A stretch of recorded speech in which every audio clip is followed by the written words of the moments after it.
Hi everyone, welcome back to the So Cultured podcast and happy 2026. 2026. Happy New Year. Happy New Year, everybody. How exciting, honestly. I cannot believe we're in 2026. I It's know. actually insane. Yeah, it's literally crazy. I was just sat down the other day doing my 2026 like New Year's resolutions, doing my vision board. I took a break from doing vision boards for a bit, but I'm getting back into it. Like last year I did one, this year I've done one. Did I achieve anything on my vision board? No. I looked back at my vision board from last year. I was like, yeah, I've achieved one of these things.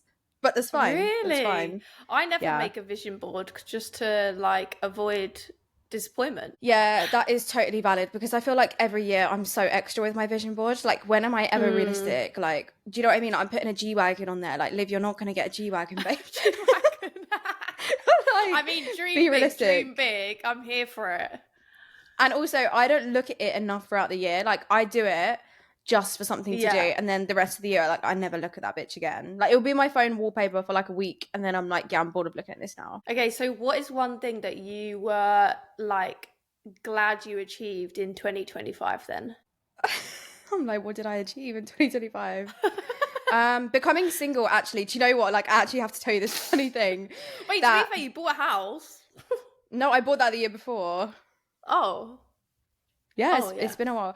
But anyway, on my vision board, I actually did manifest being single. And it's fucking funny looking back at it because me and my friend were actually talking about vision boards the other day, and I sent her my vision board and we were cracking up because if you look closely at my vision board, it is literally to be single. And this is so savage, like, no offense to my ex, because we do get on, but it is funny. But I remember showing him my vision board and then him like questioning certain things on my vision board, and I was like, so like one of them was literally like a new living room. One of them I had like a picture of like someone holding keys in an apartment. Like, obviously I'm planning in my head to move out. Like, how did he not see? And it's just so funny, like there's certain things on my vision board that's like, yeah, she wanted to be single. That was on her vision board, so I'm happy that I achieved that.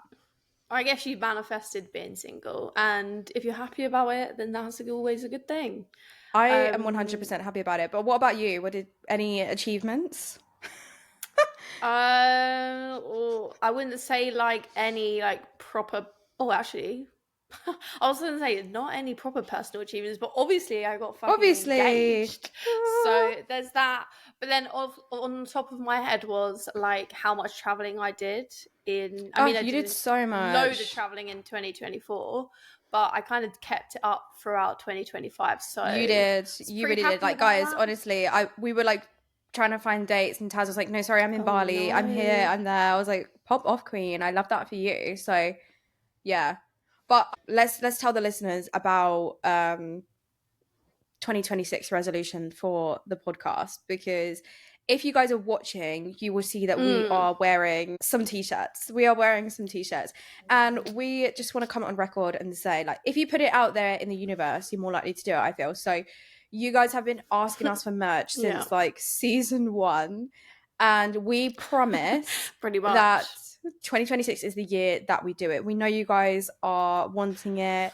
It is on our to do, and we promise we're going to get it done. We're just figuring out some like BTS logistics, but they are coming. So if there's anything specific you want to see on merch, then you guys need to let us know. Any particular colors that you're loving, let us know, because we will take these things into consideration for our New Year's goal. Yeah. But with that being said, let's get into the first episode of 2026. I'm so excited. Today we are talking about, well, we've actually got like a little bit of true crime mixed in with science today, so I'm very excited. So let's get into the episode.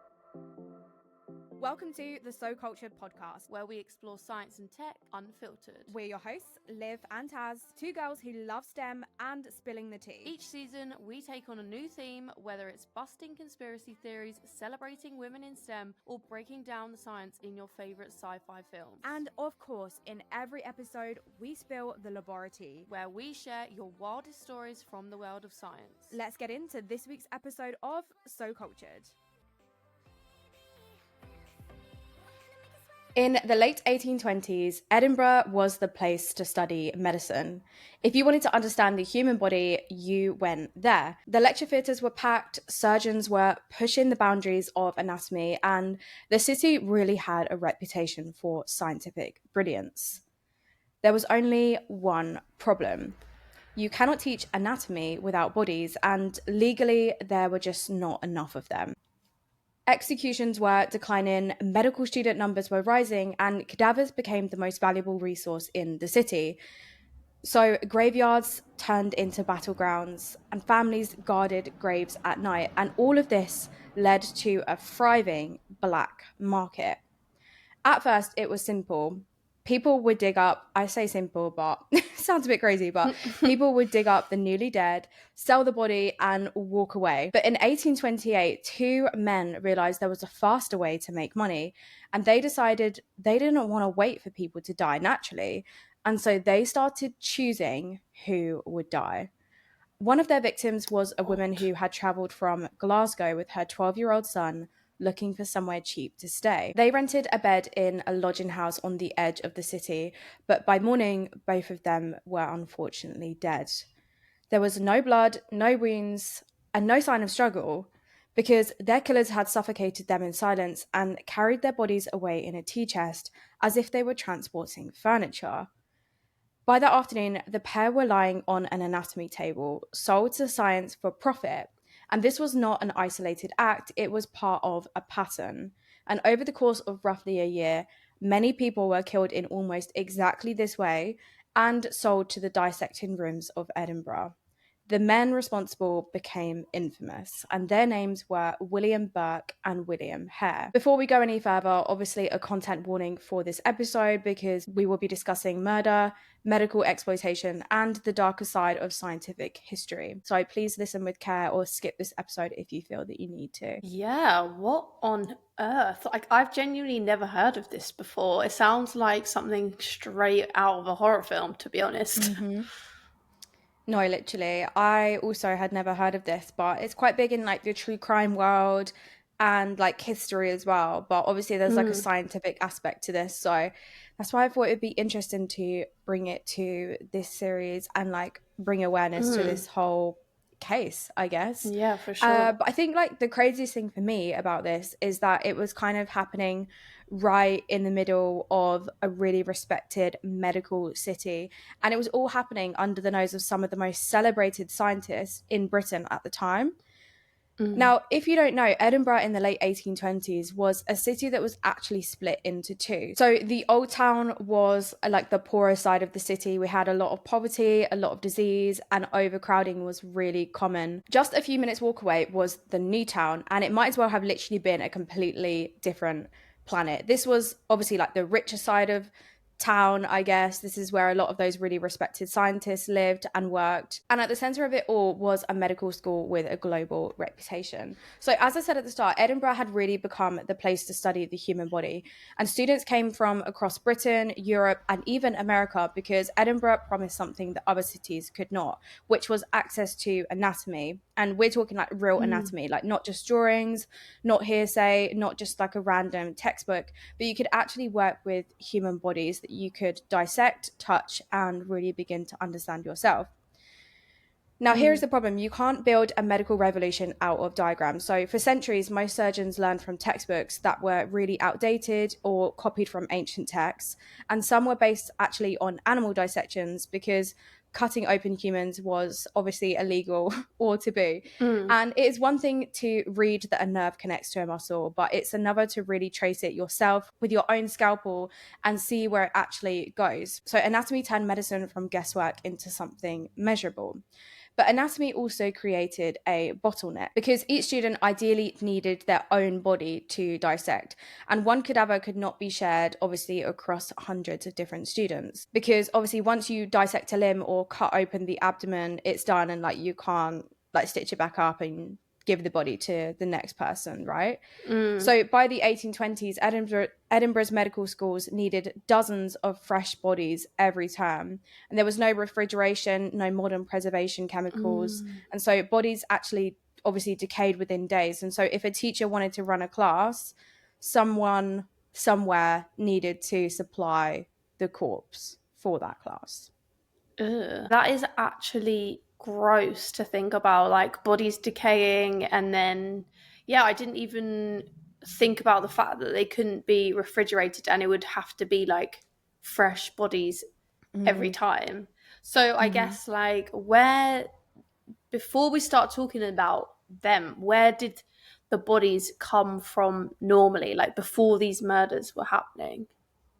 Yeah, good question. So legally there was only supposed to be a few sources that you could get these bodies from, and the main one was actually executed criminals, which is why I mentioned at the start about how executions were declining, and that kind of contributed to this problem.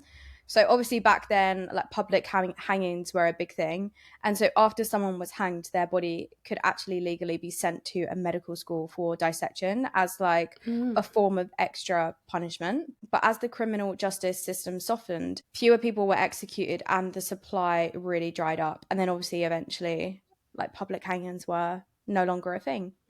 But that created a loophole, because in Britain at the time, a corpse was not legally considered property. So technically, stealing a dead body wasn't actually a crime at the time, which is insane to think about. Like you could just go and like steal a body from a grave, and it wasn't technically illegal. So the law actually protected coffins, shrouds, and like grave goods, but not the body itself. So That it is means so you can. weird. It's crazy, isn't it? So like you go to your local graveyard, you can literally dig someone up. As long as you leave their clothes, their coffin behind, all of that, you could actually walk away with the corpse without technically breaking any law. And so this legal grey area led to a whole underground profession called resurrectionists, which I don't know, I feel like that's like a rage bait job title. Like it's Another mad. rage bait. Another rage bait. But yeah, basically men would just like go and dig up freshly buried bodies and then actually sell them to anatomical scientists for cash. And medical schools at the time did actually know it was happening, but because they were so desperate for cadavers, nobody asked too many questions. And Burke and Hare, the main kind of people in this story today, they realized something really sinister, which is if the law didn't protect the dead, then why should they bother waiting for people to die at all? What the hell? That is insane. I mean, I think that's a very skewed point of view, but obviously they were murderers. So that is obviously going to be a skewed point of view. But from a science point of view, for the listeners maybe, what can a cadaver actually tell you about a living body? And then I guess, where does it start to fall apart? Like obviously you've got decaying bodies. I guess that is an implication maybe.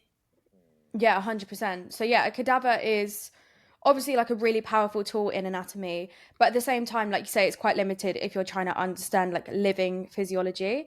So it's really great at giving you like structure. So with the human body, if you've got a human body on a table, you can obviously see exactly how muscles lay on top of each other, where nerves branch and dive into tissue, how arteries and veins will wrap around organs and things like that. So for a surgeon, that kind of 3D map is really essential. If you're going to operate, for example, on a neck, you need to know where the carotid artery runs, where the jugular vein is in relation to it, and then where the nerves for the voice box are kind of sitting. Because obviously you don't want the first time you discover where they are to be like in a living patient, right? So you kind of need to know those things before you go into it. By the way, do you know where the jugular vein is? Because I feel like most people know, but I actually don't think I know where it is. You know, people are, I'm going straight for the jugular. Where is the jugular? Isn't it? Well, it's just like here. Somewhere there. Like it's in the sides, and then your artery is like right in the middle.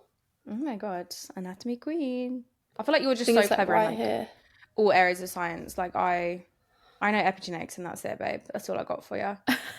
I don't know if you did it, but in biomed we did cadaver dissection, or like we didn't do the physical dissection, but we saw cadavers, and like the medics would like open humans? them up and stuff. Real life humans. Yeah. Did you? Yeah. It was wild. Gosh, I did not. Where did they come from, Taz? They came from people who donated their body to science. Usually they're like ex medics or Oh like my ex gosh. people in the healthcare space. But yeah, Interesting. it was really bizarre. You kind of see it like not as a human, and then there was one point where I saw like, because I didn't see their face. Obviously the medics do, but I saw a bit where like I saw a wisp of hair kind of coming out from Yeah, that would under be really the shitty. like muslin cloth.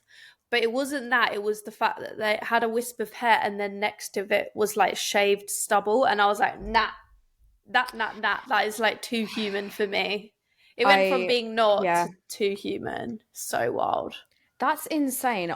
We did not do that in my biomed degree. We did like we worked with like pigs, Oh yeah. not humans. And then I went to something where they had like a fake human cadaver, but not Mm. yeah, a real one. That's crazy. That would kind of, I mean, I know obviously if you're doing a biomed, then like, get it together and you should be able to deal with that really. Especially if you're like wanting to go on to like study medicine or something, but I still Yeah. be like, I don't think I could deal with that. That would definitely make me feel, yeah, because like you say, you'd kind of be disconnected from it, and then 100%, like you say, seeing something like that, you'd be like, oh my god, this is actually a real life person. They had a whole life. That yeah, Yeah, it's wild. And I also commend though, people who do before that. you go in, the people who like, I don't know, the people who are teaching you about it are like, you're gonna react one of two ways. Either you're gonna feel hungry from What? like, it's something that like the formaldehyde does. Also, like the way that the body looks, kind of looks like pulled pork a little bit. And Oh my god. and then he was like, yeah, you'll either come away feeling kind of hungry, or you'll walk in there and you'll feel like you're gonna faint or like be sick. And Nah, I would feel so. Go on. I came away feeling kind of hungry, but it was also lunchtime. And then my friend, who's actually gone on to do medicine, was like, "I need to step out. I'm going to be sick." Really? Oh my Yeah, gosh, I'd be questioning my whole life if I came out of that room hungry. Like, who the fuck am I? What kind of a apparently it's person very am I? Like, normal. that's so odd. That is so odd. I would feel a type of way if I came out feeling hungry. I can't lie. I'd be like, who am I? That's Well, I guess you insane. never know unless you did it. I'm not, yeah. Not for me. If you're Not for listening me. and you've done that, let us know in the comments how you Did you come reacted. out hungry?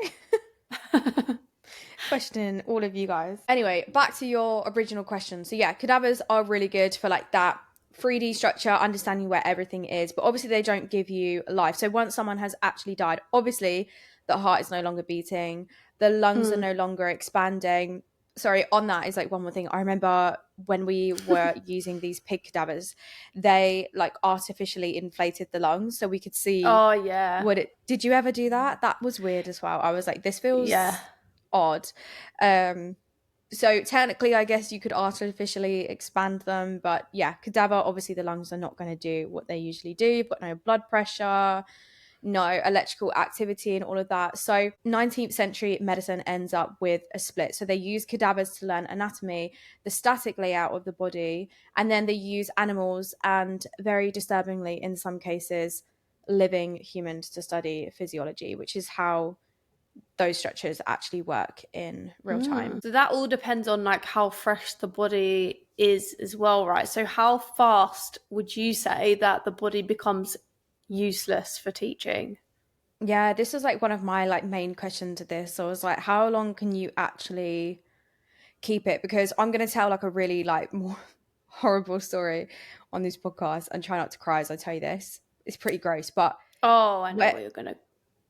do you when my wait, it's about my cat. Is that what you? Yeah. Okay, yeah. When my cat died, I took her to the vets and they were like, what do you want to do with her? Like, do you want to get her cremated? Do you want to bury her? And I was like, oh, I want to bury her. So I was like, okay, I'm going to take her home. And then I got her home and I was like, actually, I don't want to bury her in this garden because like I'm moving out. It just feels a bit odd. So I was like, I'm going to take her back to the vets. But obviously they'd closed for the night. This is so gross. Sorry. So I had her like in a box and like all of a sudden, I don't know what it is. I need to look into the science behind like exactly what happened with this, but all of a sudden the smell was like unbearable. unbearable. I don't know if you've ever experienced this. My whole house, it was unbearable. I had to open every single window. I refused to put her outside, but I had to open every single window. And I was like, oh my God, it's just so weird how she could be absolutely fine one minute and then it was just so random. The smell was like unbearable. So Yeah, that is wild, isn't it? because, you know, like I watch a lot of like true crime stuff and they talk about like the smell of death. And I feel like that night I had an insight into what that is like. And it quite literally is unbearable. Like you can't breathe. It's like, so have you ever smelt it? Luckily, no. This is such a morbid conversation. But yeah, it's insane. Anyway, so that made me very curious about like, yeah, how long is the body actually useful? And it's a lot shorter than most people realize, especially in, like we said, a city that has no refrigeration. So the moment someone dies, two big processes begin in our body. And the first is something called autolysis, which is basically self-digestion. So enzymes that were nicely contained within cells while you were alive start breaking down cell membranes, and so tissues actually lose their normal firmness. And the second process is something called putrefaction, which is the microbial party. So bacteria in the gut and on the skin basically begin breaking down proteins and fats, which generates gases and all the classic smells of decomposition like we've just spoke about.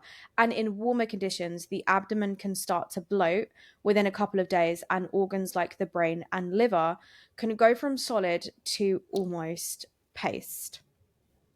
I was actually going to say when you were talking about your cat, I was like, it's probably the bacteria in the gut because like they're no longer being kept at bay by their immune system, so they can just like rapidly multiply.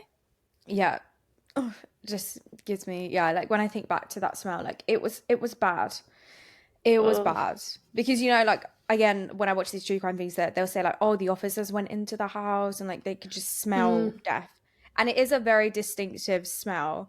I'm assuming obviously like cats compared to a human is like on a smaller scale as well.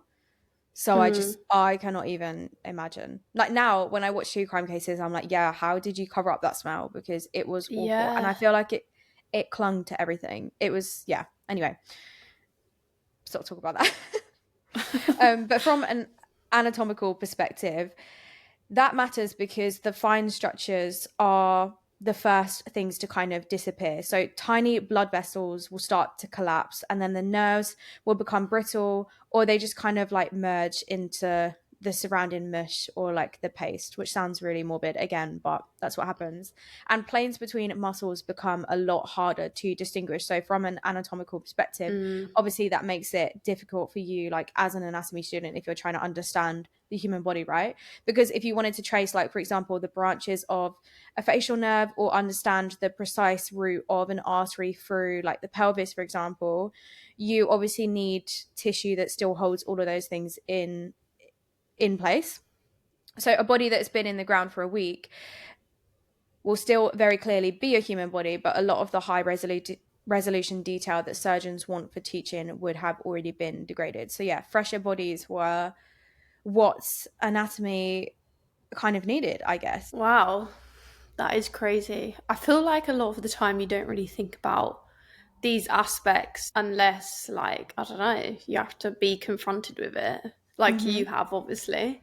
And I guess that's why the resurrectionists, or whatever they're called, were like obsessed with like the more fresh graves, because surely they'll be less valuable if they're older bodies. Yeah, 100%, because they had no like modern embalming at that point in time. So the routine use of chemicals like formaldehyde, which you've mentioned, which makes you feel hungry apparently, they came a lot later. And sometimes they did use like strong alcohol or salt to preserve like individual organs or demonstration specimens. But if you're running a teaching dissection, especially when you've got like 30 or 40 students that are all cutting into the same body, the clock is really ticking like from the moment of death. Okay, so we've basically established that the fresher the cadaver, the better, because obviously no refrigeration, no like being able to fix in formaldehyde. So tell me more about Burke and Hare. Who actually were they? Yeah. So obviously we spoke a lot about scientists, but Burke and Hare, they were not really that special at all in terms of like they weren't like scientists or anything like that. They were two labourers who came to Scotland to work on the Union Canal, and they ended up, like I said, in Edinburgh's Old Town, and they moved into some cheap lodging house in the Westport. Now, Hare lived there with his partner, Margaret, who ran the lodging house, and Burke lived there with his partner, called Helen McDougall. And just a short walk away, anatomy teachers were paying good money for every human body they could get. So basically, the way that it started for Burke and Hare is that someone they knew, a man named Old Donald, actually died in their lodging. And so they kind of started this whole thing as resurrectionists themselves, because they actually ended up pulling his body out of the coffin and they took it straight to Surgeon Square, where they offered it to Dr. Robert Knox, who was one of the anatomy or anatomical scientists working in Edinburgh at the time.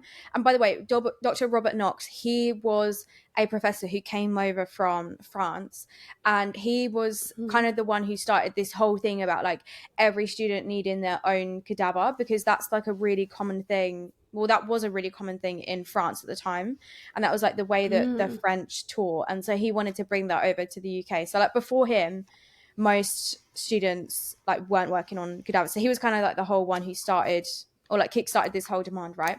So they actually ended up offering it to him, and he ended up paying them more than they could earn in like a week's salary, for example. And that's when they kind of thought like, oh my god, okay, like this is what we need to do, this is how we're gonna earn money, right? So this is when they decided, okay, we're just gonna start murdering people. Like we're not gonna wait for people to die, they're just gonna do it. So there was a guy called Joseph, and he was seriously ill, so he was kind of like on the verge of death. But instead of waiting for him to actually die, they actually just decide to give him some whiskey, lay him down, and they basically would just cover his mouth until he stopped breathing. And the reason they did this is because that was really valuable in the anatomy labs, obviously, because you'd have like no wounds, no blood, no obvious signs of injury. So from a biological point of view, obviously that method is quite good, because when you smother someone like that, you cause why the fuck did I just say it's quite good? Yeah, that method's quite good. Sorry guys, that sounded really savage. I mean, like it's good for like anatomy labs in terms of like an anatomical perspective, it's quite good. Well, you did say from a biological point of view from a at the beginning of point your of view, it's quite good. You guys get what I mean. Because when you smother someone like that, obviously you cause asphyxiation. The brain becomes starved of oxygen, and then obviously the person's going to lose consciousness. But if the pressure on the mouth and nose is maintained, the heart will eventually stop. And internally, you can see some really subtle signs like tiny hemorrhages in the eyes or fluid in the lungs. But on the surface, the skin can look completely normal, and there's no other obvious signs of wounds or injury or anything like that. And in the 1820s, forensic medicine was limited and poor people were not getting careful postmortems. So to an anatomist who mainly wanted an intact body to dissect, Joseph could easily look like someone who had just died after like heavy drinking and illness. So once they realized this works, they basically just kept on repeating it, and they were not waiting for people. Like they got to the point where they weren't even waiting for people who were like close to death. They just started choosing their victims. So like I mentioned, that woman earlier who came to Edinburgh with her young son, like they were just choosing who they wanted to die. They weren't waiting for like old people or people who were like heavily drunk. So That is so calculated. They're essentially tailoring the way they murder someone to what like the anatomy labs want. After all that, was that even helping science in any way? yeah, so from a scientific point of view, what Burke and Hare were doing really obviously didn't qualify as research at all. And this is a theme that we spoke about in the last 2 episodes as well. So proper medical science, even in the 19th century, really depended on some key ideas that we still use now. So obviously you need a clear question that you're trying to answer. You need to record what you're doing in a way that other people in theory could repeat or challenge. And you need some form of oversight, whether that is other scientists, university structures, or later on formal ethics boards. Now, if you fast forward to how we use human tissue in science today, the contrast is really huge. So if you want to use someone's blood sample or part of an organ for research, now you need informed consent, which is obviously where the person understands what is being done and why. And you also need approval from an ethics committee that looks at whether the risks are justified, how privacy will be protected, and whether vulnerable groups are being treated fairly. And it all sounds really boring. I don't know about you, but I had to do like an ethics module in my undergrad, and it was the most boring module ever. I don't know why. I couldn't get on board with it. But obviously cases like this and stories like this really highlight how important ethics actually are. And so bodies for anatomy teaching today usually come from, like you just said a minute ago, Taz, from people who have voluntarily signed up to donate their bodies after death, or whose families have consented. And there are actually ceremonies and memorials to mark that contribution. So the body is still a teaching tool, but it's still recognized as an actual human being who made a decision, not as a product that someone could quietly supply from the back door of a lodging house. Now, the uncomfortable pattern that we see historically in science is that whenever science or medicine wants something badly, and the rules or like the ethics are not yet in place, vulnerable people tend to be the ones who pay the price. And this is something that we've really highlighted within this series. And so 𝗃 and 𝗃 are just one example, but we see other cases like 𝗃𝘁𝗃𝗯𝗯, whose cancer cells were taken and turned into the most famous cell line in biology without her consent. Or we spoke about vaccine trials that were tested first on prisoners or institutionalized children long before modern ethics frameworks existed. Specifically, we spoke about the 𝗃𝘁𝗃𝗁 syphilis study. Was it last week's episode? No, it was episode Week 4. before. And that was a really interesting story that I feel like everybody should take the time to learn about. So definitely go and listen to that episode. Also, there's the whole thing going around at the minute about Neuralink. I don't know if you're on this side of TikTok. Yeah. I sent it to you. Did you? Okay. Yeah. That's where I started. I'm like in a rabbit hole now as well. Obviously, I can't say that any of that is true, but I mean, with all of these stories that we've learned about on this series and just things that we've learned about in general on this podcast, I'm so open to things like this now. Like I'm so open to all of these things being a possibility. So I feel like we need to do an updated Neuralink episode at some point. But I mean, that's why we're so invested, right? Is because we already did an episode on Neuralink and we were like, this is crazy. And it doesn't show like any signs of stopping, with like clinical trials popping up here, there and everywhere. And it just seems like on a weird ethical, I don't know, dilemma. Yeah, situation. That is a whole like conspiracy theory. We need to like debunk so we can do that episode, but I don't know if we'd need to debunk it. But anyway, 𝗃 and 𝗃, they finally were eventually obviously caught, and I think this is kind of ironic, but at the time the punishment for that was public hanging, which obviously, as we've just discussed, meant that his body was then eventually taken to the university and publicly dissected in the anatomy theatre, which I just think is like an ironic thing, because he made this criminal career out of murdering people to sell them to Robert Knox, and then that's how he ended up himself. I feel like in a really twisted way, their crimes kind of pushed the system to change, which I feel like I've seen a lot in like episodes where we've kind of looked into the past and kind of like horrific things have happened. Like one of the things that I keep thinking about is the Radium girls that we covered last season. Oh my God, that episode stuck with me. Yeah, and how like workplace safety is like completely changed because of that. Like, so yeah, I just think it's wild that these really like twisted things happen, and then it kind of pushes the system to change. Yeah, 100%. And I'm sure we have a few episodes left this season, so I'm sure we'll cover a few more stories. But for now, I think it's about time we get into our laboratories. So let's get into it.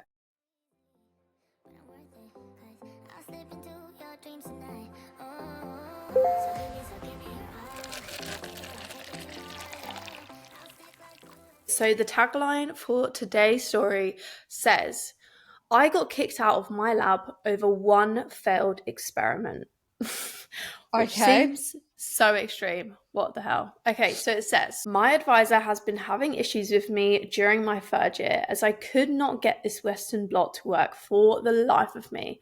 We usually met weekly to discuss my results, but after a few bad Western blots, she started ignoring me in the lab. And she also didn't respond to any of my emails.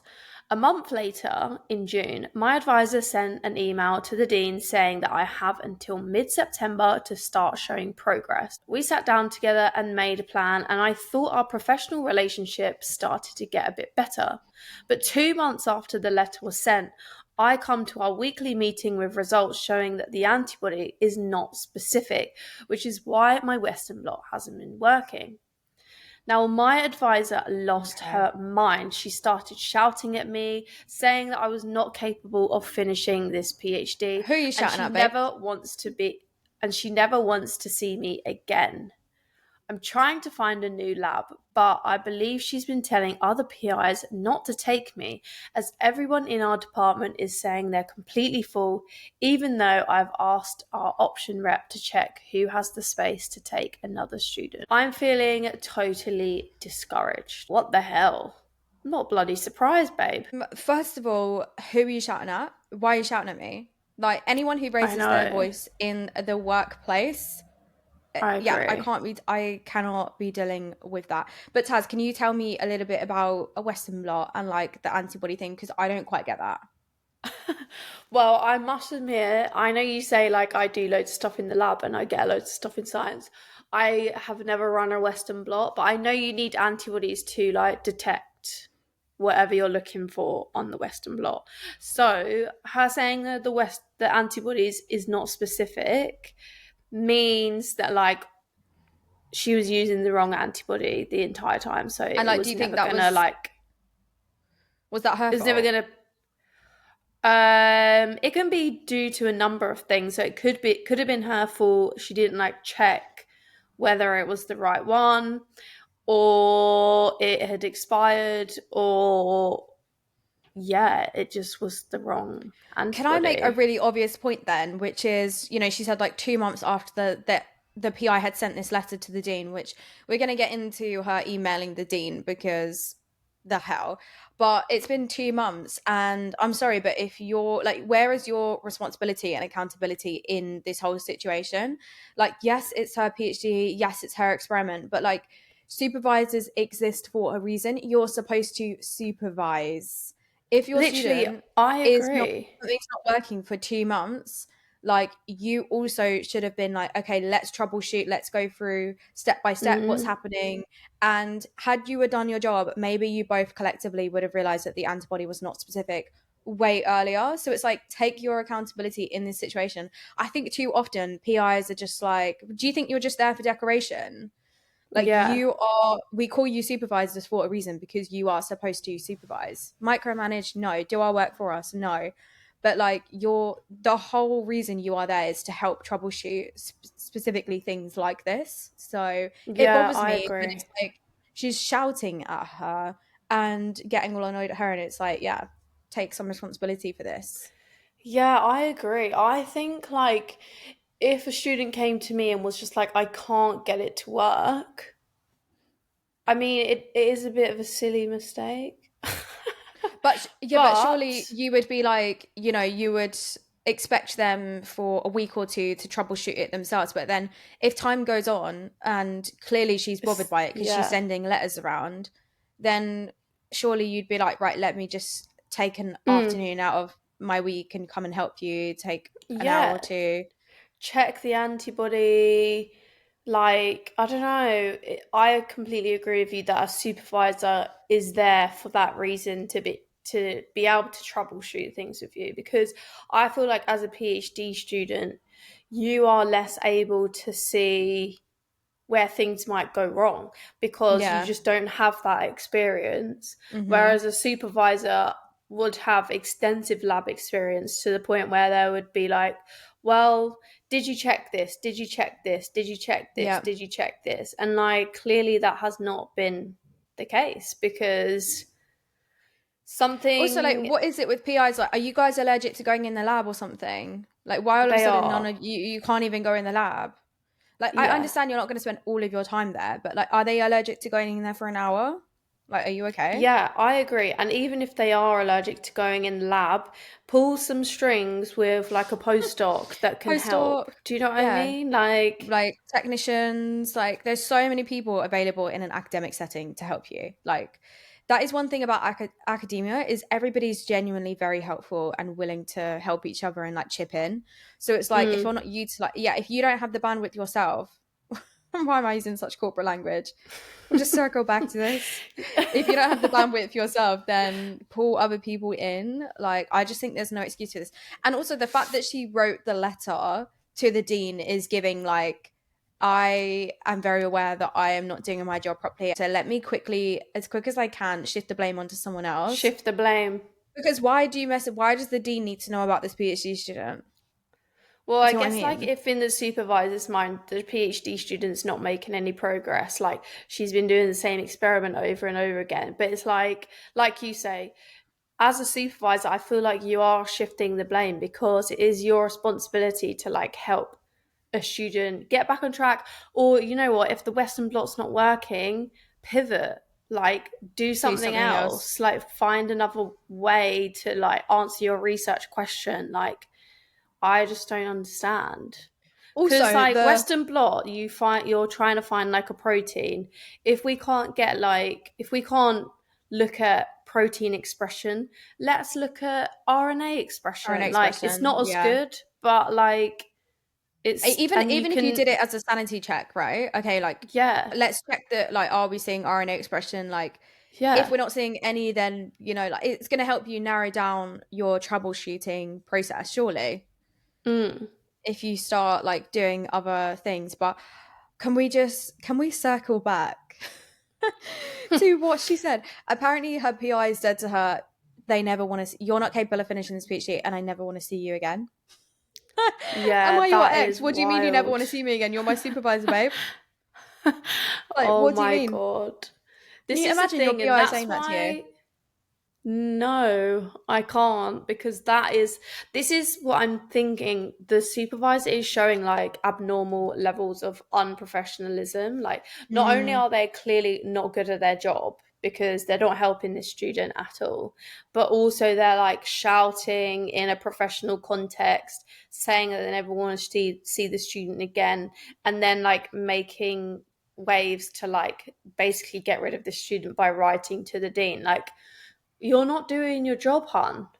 Yeah, That I'm doesn't so make curious any as well if sense. she does this with anybody else in the lab, or does she do it Yeah. with just you? Like, is this her as a person and her as an advisor? Because if that is the case, I would 100% complain. 100%. Mm. But then it's like, if she's doing it with just you, like, why? Why specifically? Like, what is her problem specifically with you? Because Yeah. I don't It believe it could is be that actually she just the just Western blot. has to take on students as her like role as a postdoc or in like an academic level. So maybe she's just like, I don't actually want to supervise anyone, so I'm just going to make this Okay, student's yeah. life so hard that they just drop out. Well, then leave academia, babe, because clearly this is not the job for you. If you can't handle that and you don't want to do it, like, what actually are you doing in this position? Leave. Mm. Like, go to Yeah. industry where you don't have to, like, do that. I mean, obviously, there are some industry positions. Just go find a job where you don't have to do that and you can still do what you love, which is science, but you don't have to manage people. Yeah. Just be a lifelong postdoc. Oh, no, because postdocs sometimes you have to supervise, right? I don't. Yeah. Yeah, I don't even know where to go from this, because it's like, did you actually get kicked out, or are you on like the chopping block about to be kicked out? Because Well, listen, if you're making complaints about me, I'm going to make complaints about you. oh, Because, she's trying to find it. They're trying to find a new lab. yeah, I think you need to go and complain specifically about your PI, specifically them saying that you're not capable and they never want to see you again, because it's giving, like, that's so childish. So immediately Mm. that's like a red flag. It's also not appropriate. Like, you should not be shouted at in a meeting, No. like in any context at work. and your supervisor should not be saying that to you. So No. you should report it regardless. Yeah, and obviously you said that she has gone to, or you feel like she might have gone to other PIs and kind of like put them off you.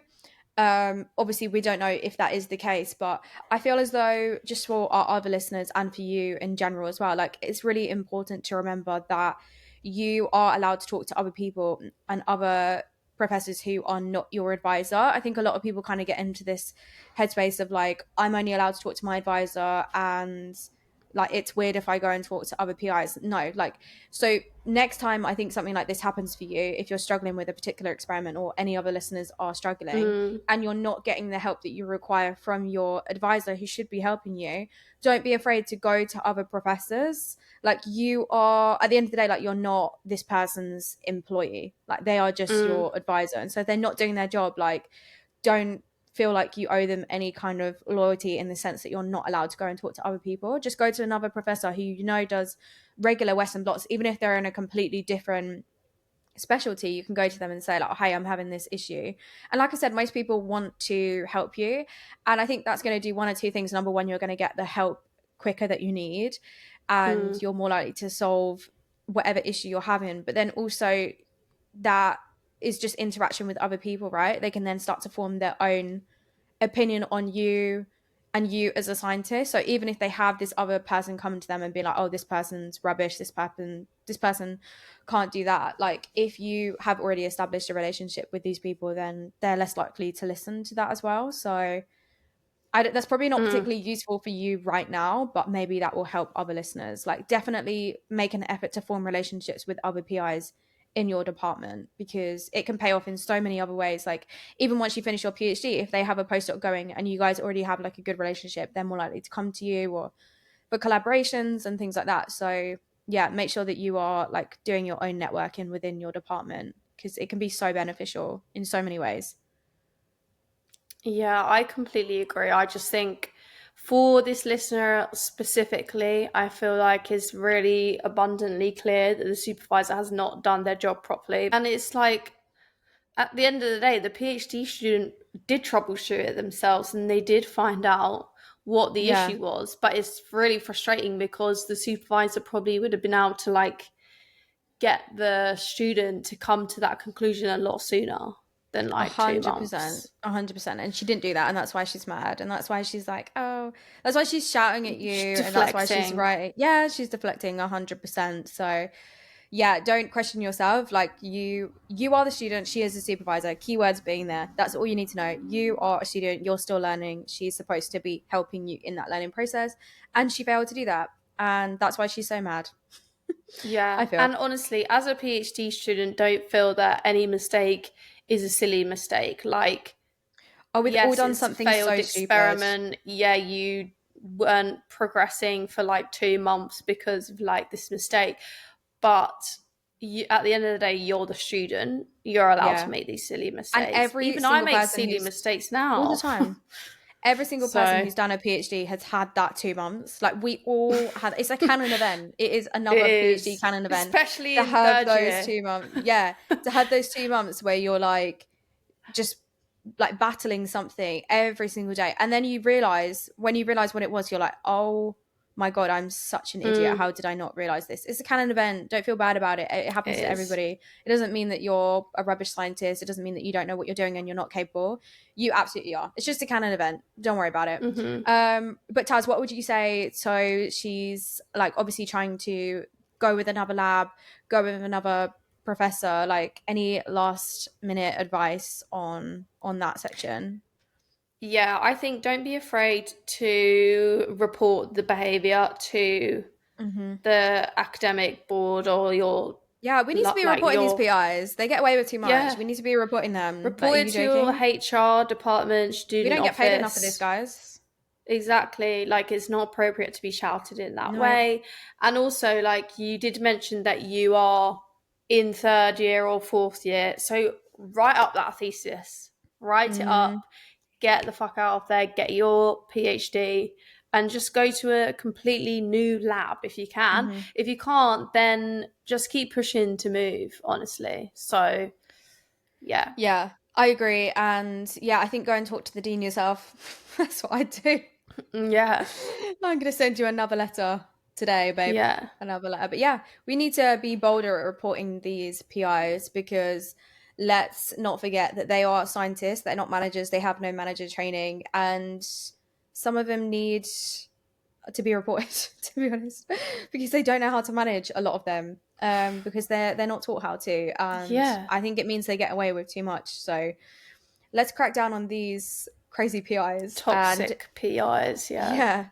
Last thing I want to say is, please remember, it is not okay to be shouted at in the workplace by anybody. No. Anybody. And also remember, she's deflecting. Mm-hmm. So yeah, hope that was some useful advice.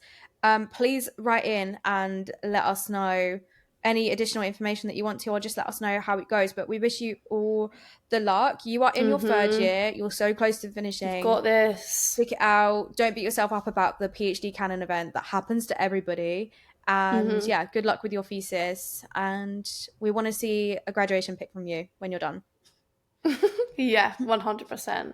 That rounds up episode 7 of Twisted. We hope you guys enjoyed the first episode of this year, and we are so excited for what this year has to bring for us, for you guys, and for the podcast, and hopefully merch, don't forget. So yeah, we'll see you guys in next week's episode. Bye everyone. Bye.